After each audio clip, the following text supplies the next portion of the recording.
என் செல்ல குழந்தையே, உன் இதயம் நொறுங்கிப்போய் சொல்ல முடியாத துயரத்தில் நீ அமர்ந்திருப்பதை நான் பார்த்துக் கொண்டுதான் இருக்கிறேன். உனக்கு மிகவும் நெருக்கமான ஒரு உறவு உன்னை விட்டு விலகிச் செல்வதையோ அல்லது ஒரே வீட்டில் இருந்தும் 1000 மைல் தூரம் தள்ளி இருப்பது போல மௌனம் உங்களைச் சூழ்ந்திருப்பதையோ நினைத்து நீ கலங்குகிறாய். ஏன் என்னை புரிந்து கொள்ள மறுக்கிறார்கள்?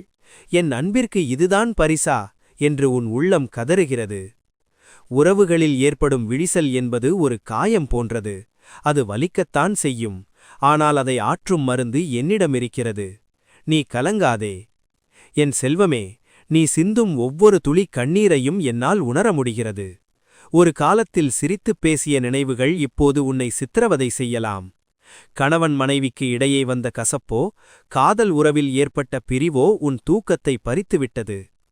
யார் மீது தவறு என்று ஆராய்வதை விட யார் முதலில் அமைதியாவார்கள் எனும் அகம்பாவம் உங்கள் இருவருக்குமிடையே ஒரு பெரிய சுவரை எழுப்பிவிட்டது. அந்த சுவரை தகர்க்கும் அன்பை நான் உனக்குத் தருவேன். நான் இருக்கிறேன். புரிதல் இல்லாத இடத்தில் வார்த்தைகள் வெறும் சத்தமாகத்தான் இருக்கும். நீ எவ்வளவு விளக்கம் கொடுத்தாலும் அவர்கள் கேட்கும் நிலையில் இல்லை என்று நீ வருந்துகிறாய்.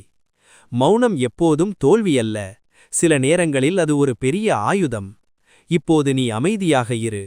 கோபத்திலும் ஆத்திரத்திலும் பேசப்படும் வார்த்தைகள் ஆறாத வடுக்களை உண்டாக்கிவிடும். உனது கோபத்தை என்னிடம் கொடு.